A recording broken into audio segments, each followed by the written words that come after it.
AP CM Chandrababu ఇవాళ ఢిల్లీకి వెళ్లనున్నారు. రాత్రి ఢిల్లీకి చేరుకుని ప్రధాని మోదీతో పాటు పలువురు కేంద్ర మంత్రుల్ని చంద్రబాబు కలవనున్నారు. 2 రోజుల పాటు చంద్రబాబు ఢిల్లీలో పర్యటించనున్నారు. రేపు ఉదయం సైదవ్ అటల్ దగ్గర అటల్ బిహారీ వాజ్పేయి శత జయంతి వేడుకల్లో పాల్గొనున్నారు. అనంతరం జేపీ నడ్డా నివాసంలో ఏర్పాటు చేసిన ఎన్డీఏ నేతల సమావేశానికి చంద్రబాబు హాజరు కానున్నారు. మరిన్ని అప్డేట్స్ మా ఢిల్లీ కరెస్పాండెంట్ గోపి అందిస్తారు. గోపి, ఏపీ సీఎం చంద్రబాబు 2 రోజుల పాటు ఢిల్లీలో పర్యటించబోతున్నారు. ఈ రాత్రికి ఆయన ఢిల్లీ చేరుకుంటారు. రేపు అటల్ బిహారీ వాజ్పేయి భారతరత్న మాజీ ప్రధాని 100వ జయంతి వేడుకలు ఢిల్లీలో ఘనంగా జరగబోతున్నాయి.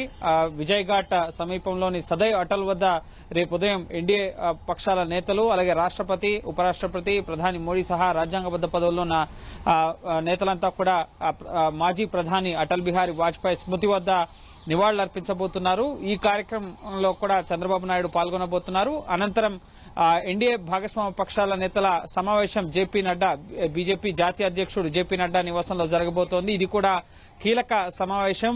ఇటు మహారాష్ట్ర, జార్ఖండ్ అసెంబ్లీ ఎన్నికల తర్వాత, అలాగే పార్లమెంట్ సమావేశాల తరువాత ఎన్డీఏ నేతలు భేటీ అవుతున్నారు. ఈ సమావేశంలో ఎన్డీఏ పార్టీల మధ్య సమన్వయానికి సంబంధించిన అంశంపై ప్రధానంగా చర్చ జరగబోతోంది. ఇటీవల పార్లమెంట్ సమావేశాల్లో అమిత్ షా అంబేద్కర్ గురించి చేసిన వ్యాఖ్యల పట్ల ముఖ్యంగా ఆలోచించాలి అని చెప్పి అరవింద్ కేజ్రీవాల్, జేడీయూ నేత నితీష్ కుమార్ కి, టీడీపీ అధినేత చంద్రబాబుకి లేఖ రాయడం జరిగింది. సో అసలు కాంటెస్ట్ లో ఏం జరిగింది అన్న అంశానికి సంబంధించి, అలాగే పార్లమెంట్ సమావేశాల్లో ఇండియా అలయన్స్డ్ పార్టీలన్నీ కూడా ఐక్యంగా నిరసన కానీ ఆందోళనలు కానీ చేసిన పరిస్థితి ఉంది. కానీ పార్లమెంట్ లో వాటిని బీజేపీ ఒకటే ఎదుర్కొన్న పరిస్థితి. జేడీయూ, ఇతర భాగస్వామ్య పక్షాలు ఐక్యంగా కనిపించిన పరిస్థితి లేదు. కాబట్టి సో ఇంకా బెటర్ కోఆర్డినేషన్ కావాలంటే ఏం చేయాలి, అలాగే దేశంలో ఉన్న రాజకీయ పరిస్థితులకు సంబంధించి 1 నేషన్ 1 ఎలక్షన్ బిల్లును పార్లమెంట్ లో ప్రవేశపెట్టడం జరిగింది. అలాగే వక్ఫ్ సవరణ బిల్లుకు సంబంధించి జేపీసీ టైంని ఎక్స్టెండ్ చేయడం జరిగింది. కాబట్టి సో నెక్స్ట్ బడ్జెట్ సమావేశాలు రాబోతున్నాయి. సో ఎన్డీఏ పాలిత రాష్ట్రాలకి కేంద్రం నుంచి అందాల్సిన సహకారం, సమన్వయం, ఇటువంటి అనేక అంశాలకు సంబంధించి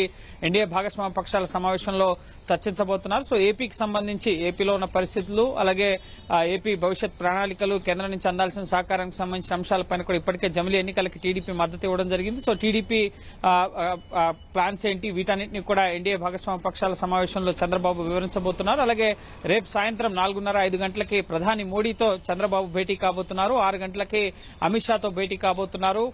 ఇటీవల ప్రపంచ బ్యాంక్, ఏషియన్ డెవలప్మెంట్ బ్యాంక్, అలాగే ఇటు వరల్డ్ బ్యాంక్ కూడా అమరావతి అభివృద్ధికి నిధులు ఇచ్చేందుకు ముందుకు రావడం జరిగింది. సో కేంద్రం కూడా అమరావతి అభివృద్ధికి కట్టుబడి ఉన్నామని చెప్పడం జరిగింది. కాబట్టి సో ఏపీకి పోలవరం ప్రాజెక్టు కానీ, అమరావతి నిర్మాణానికి సంబంధించిన నిధులు కానీ, వివిధ మంత్రిత్వ శాఖల వారీగా అందాల్సిన సహకారం, వీటన్నిటికి సంబంధించిన అంశాలను కూడా ప్రధాని మోడీ దృష్టికి, హోంమంత్రి అమిత్ షా దృష్టికి చంద్రబాబు తీసుకెళ్లబోతున్నారు. సో 2 రోజుల పాటు ఢిల్లీలో బిజీగా చంద్రబాబు గడపబోతున్నారు. సో ఎన్డీఏ భాగస్వామ్య పక్షాలకు సంబంధించి ప్రధానంగా బీహార్, అలాగే ఢిల్లీ అసెంబ్లీ ఎలక్షన్స్ రాబోతున్నాయి. కాబట్టి జేడీయూ, అలాగే ఎల్జేపీ పార్టీల మధ్య సీట్ షేరింగ్ సంబంధించి, అలాగే ఢిల్లీ సరిహద్దులో రైతుల ఆందోళన జరుగుతుంది. సో నేషనల్ ఇష్యూస్ కి సంబంధించిన అంశాలపైన కూడా ఎన్డీఏ సమావేశంలో కీలకంగా చర్చ జరగబోతోంది. సో ఒక కీలక భేటీ అనేది రేపు ఎన్డీఏ భాగస్వామ్య పక్షాల మధ్య జరగబోతుంది. ఏపీకి సంబంధించిన అంశాలను కూడా చంద్రబాబు ఢిల్లీ పర్యటన సందర్భంగా ఆయన కూడా కేంద్రం దృష్టికి, ఏపీలో ఉన్న పరిస్థితులు, అలాగే కేంద్రం నుంచి అందాల్సిన సహకారానికి సంబంధించిన అంశాలని ప్రధాని, అలాగే కేంద్ర మంత్రుల దృష్టికి చంద్రబాబు తీసుకెళ్లబోతున్నారు. అంటే ఏపీ సీఎం చంద్రబాబు నాయుడుతో పాటు ఎన్డీఏ మిత్రపక్షాలు ఇంకా ఎవరెవరు భేటీ అయ్యే అవకాశం కనిపిస్తోంది? గోపి, ఎవరెవరు చేరుకున్నారు ఢిల్లీకి? ఈ రాత్రికి చంద్రబాబు నాయుడు ఢిల్లీ చేరుకోబోతున్నారు.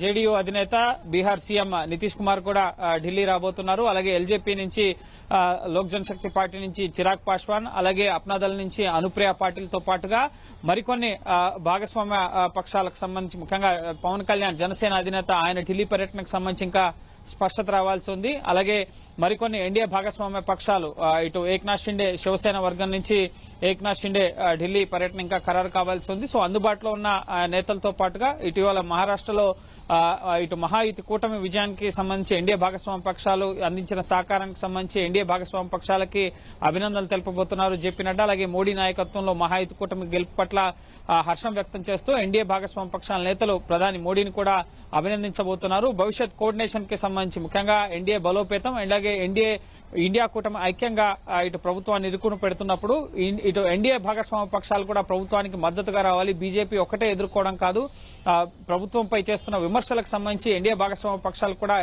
ధీటుగా ఇండియా కూటమిలో ఉన్న పార్టీల విమర్శల్ని ఎదుర్కోవడానికి సంబంధించిన అంశాలపైన కూడా రేపటి భేటీలో చర్చ అనేది జరగబోతోంది.